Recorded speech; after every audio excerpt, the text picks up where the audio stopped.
ఒకటి అక్కడ జరిగినటువంటి మూసీ రివర్ మీద జరుగుతున్న క్వశ్చన్లో అందరు అభిప్రాయాలు చెప్పాను. మా ఉపనాయకులు హరీష్ రావు గారు కూడా ఆయన కొన్ని ప్రశ్నలు లేవనెత్తాడు. ముఖ్యమంత్రి గారు అక్కడ లెజిస్లేచర్ అఫేర్ మినిస్టర్ గారు ఆన్సర్ చేస్తుంటే ఈయన ఇంటర్వ్యూన్ అయి 1:20 ఇష్టం ఉన్నట్టు మాట్లాడి, అంటే ఏదా స్పీకర్ గారికి టైం సెన్స్ తెలియదా?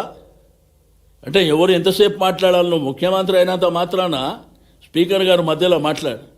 స్పీకర్ గారు మాకు అవకాశం ఇస్తారు, ఆయననే మాట్లాడుతుంటాడు. కాబట్టి వారి నిరసన కింద మేము నిన్న బైకాట్ చేసినాం. మళ్ళా బయటకు వచ్చినాక నిన్న టీవీలలో చూస్తే మేము పారిపోయినామని. అరే పారిపోయేది మీరు. అసెంబ్లీ నెల రోజులు పెట్టమంటే 3-4 రోజులు పెట్టుకొని పారిపోతుంది మీరు. పీపీటీకి అవకాశం ఏమంటే ఇయ్యమంటుంది మీరు. కాబట్టి శాసనసభ అనేది అందరిది. అక్కడ ఉన్న ప్రతి మెంబర్ కూడా హక్కుదారుడు. అవకాశాలు అనేది అందరికీ ఇవ్వాలి. ముఖ్యమంత్రిని విమర్శిస్తే నేను మైక్ ఇయ్యాలంటాడు ఆయన. కనీసం రూల్స్ బుక్ చదవండి. ముఖ్యమంత్రి గారిని అంటే విమర్శిస్తే డబ్బా కొట్టాలనా, భజన చేయాలనా నీకు మీ ముఖ్యమంత్రికి? ప్రతిపక్షాల పాత్ర ఏంది?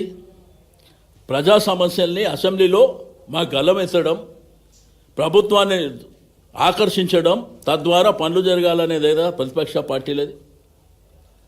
అట్లా కాకుండా ఈయన డబ్బా కొట్టమంటాడు. అరే స్పీకర్ గారు చెప్పే మాటన నేను ఆన్ రికార్డు చెప్తుండే. ఆయన ఏమని ముఖ్యమంత్రిని విమర్శిస్తే నేను మైక్ ఇయ్యను అంటాడు.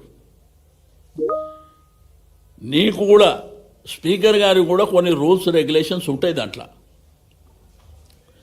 కాబట్టి మాకు మైక్ ఇచ్చే అవకాశం లేదు. మాకు మైక్ ఇచ్చినా ఆయనే మాట్లాడుతుండు మధ్యలో.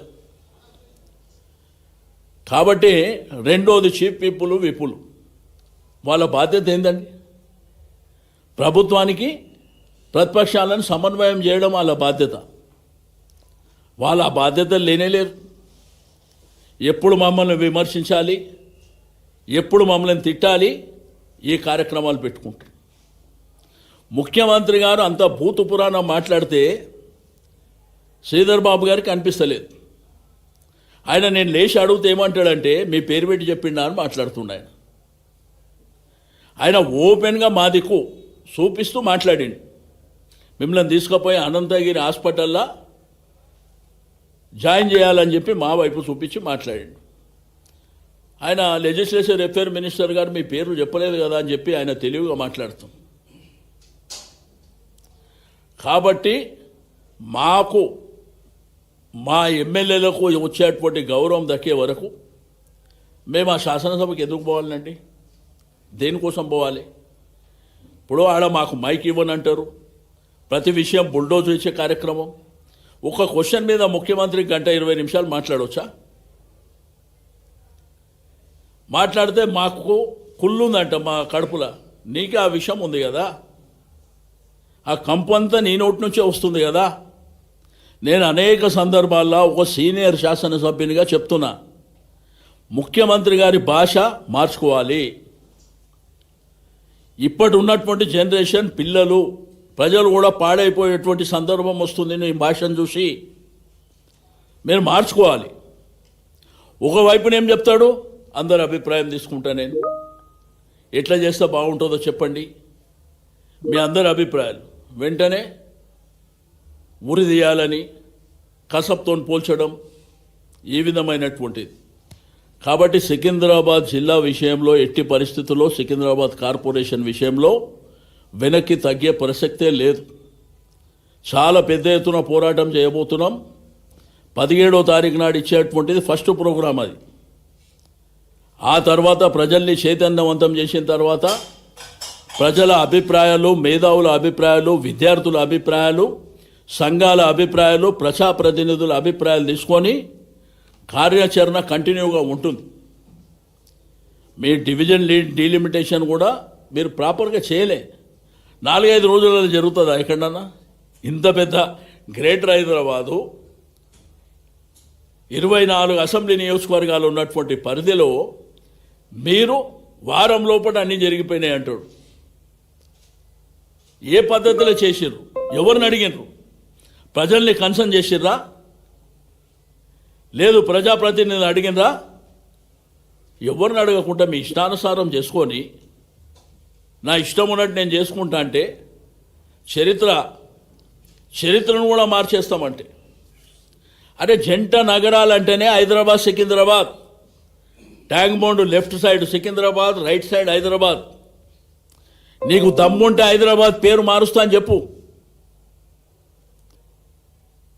అరే సికింద్రాబాద్ కల్చరు, సంస్కృతి,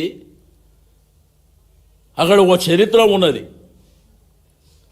ఆ చరిత్రను నువ్వు మార్చేసి కొత్తగా ఏర్పడ్డటువంటి గ్రామాలకు నువ్వు పోవాలన్న పద్ధతిలో మీరు చేస్తే దీన్ని సమాజము మిమ్మల్ని అప్రిషియేట్ చేసే పరిస్థితి కాదు, మిమ్మల్ని పొందబెట్టే పరిస్థితి వస్తుంది, గుర్తుపెట్టుకోవాలి. నిన్న శ్రవణ్ గారు శాసన మండలిలో చాలా డీటెయిల్గా చెప్పిండు అసలు మీరు చేసే పద్ధతి కరెక్ట్ కాదని. ఎవరైనా గూగుల్ మ్యాప్లో చూసి నీకు సిస్టమ్ని అంతా మార్చేస్తామని అంటే ప్రజల మనోభావాలతో మీరు ఆడుకుంటారా? ఏమి ఇష్టం ఉన్నట్టు మీరు చేసుకునే హక్కు మీకు ఉన్నదా? అరే మేము రాచరిక పరిపాలన మాదిరి ఎప్పుడో చరిత్రలో పుస్తకాలు చదివినప్పుడు రాచరికం అంటే ఏ పద్ధతిలో ఉంటుందో ఆ పద్ధతిలో చేసుకుంటూ పోతామనే విధంగా మీరు ప్రవర్తిస్తే ఏం పద్ధతి అండి? అసెంబ్లీలో అదే పద్ధతి. 5 మంది ఎమ్మెల్యేలు ఉంటే 5 మందికి ఆ రోజు అవకాశం ఇచ్చినాం మేము. అంటే ఇక్కడ శాసనసభ అంటే మీ మీ మీ ఆస్తియా? మీ గాంధీ భవనా? ఏమి ఇష్టం ఉన్నట్టు చేసుకోనీకే? అది పద్ధతి లేదు. ఇంత పెద్ద గ్రేటర్ హైదరాబాద్ని మీ ఇష్టం ఉన్నట్టు డివిజన్లు కానీ అక్కడ ప్రజలతోని సంబంధాలు లేకుండా గూగుల్ మ్యాప్ ముంగట పెట్టుకొని నువ్వు గీసుకుంటా పోతే ఏం పద్ధతి అది? మీ కమిషనర్లు, జోనల్ ఆఫీసులు, మీ వార్డ్ ఆఫీసులు అక్కడ పెట్టుకొని అక్కడ ఉన్నోళ్ళంట. ఇప్పుడు అమీర్పేట ఉంది, అమీర్పేటలో వార్డ్ ఆఫీస్ ఉన్నది, ఖైరతాబాద్లో జోనల్ ఆఫీస్ ఉంది. అక్కడ ఉండంటే శంషాబాద్కు పోవాలంట. ఏం పద్ధతి అది? అక్కడ ప్రజలకు పరిపాలనా సౌలభ్యం కోసం కేసీఆర్ గారు ప్లాన్ చేశారు ఆ రోజు. మేము కూడా ఆ రోజుల్లో 150 డివిజన్లు చేసినప్పుడు ప్రజల్ని కన్సల్ట్ చేసినాం, ప్రజాప్రతినిధులను కన్సల్ట్ చేసినాం, అధికారులను కన్సల్ట్ చేసినాం. మీరేంది మీ ఇష్టం ఉన్నట్టు చేసుకోనికే? కాబట్టి సికింద్రాబాద్ ప్రజల్లో యాక్సెప్ట్ చేసే ప్రసక్తే లేదు. సేమ్ టైం అన్ని నియోజకవర్గాలలో ఎక్కడెక్కడైతే డీలిమిటేషన్ అని చెప్పినరో ఇష్టం ఉన్నట్టు చేసేసారు. పద్ధతి లేదు, పాడు లేదు. కనీసం మేయర్కు తెలియదానండి. నేను కౌన్సిల్లో ఆన్ రికార్డ్ మేయర్ గారిని గుండె మీద చేసుకొని చెప్పండి మీకు తెలుసా అంటే ఆమె ఓపెన్ ఆన్ రికార్డులే చెప్పింది, అన్న నాకు కూడా తెలియదు అని చెప్పి. మరి ఏం పద్ధతి ఇది? కాబట్టి దీని మీద సీరియస్గా మేము పోరాటం చేయబోతున్నాం. వదిలిపెట్టే ప్రభుత్వం దిగి రావాలి. సికింద్రాబాద్ లష్కర్ కార్పొరేషన్ అనేది ఉండాలి. అంతవరకు మా పోరాటం ఆగదు. సికింద్రాబాద్ కార్పొరేషన్ అడుగుతున్నాం. అల్టిమేట్గా జిల్లా వస్తుంది. సికింద్రాబాద్ కార్పొరేషన్ కావాలని డిమాండ్ చేస్తున్నాం. మా ప్రాంత ప్రజలు మా ట్యాక్సులు అక్కర్లేదా? మా ట్యాక్సులతోని మా ప్రాంతాన్ని డెవలప్మెంట్ చేయకుండా ఇతర ప్రాంతాలకు మీరు తరలించే ప్రయత్నం చేస్తే కూడా వదిలిపెట్టే సమస్య లేదు. దానికి హిస్టారికల్ చరిత్ర ఉన్నది. అక్కడ కార్పొరేషన్ ఆల్రెడీ ఉన్నదే హైదరాబాద్కు మెర్జ్ అయింది. మీరు ఈ ప్రక్రియ చేసేటప్పుడు ఇప్పుడు నువ్వు విస్తారంగా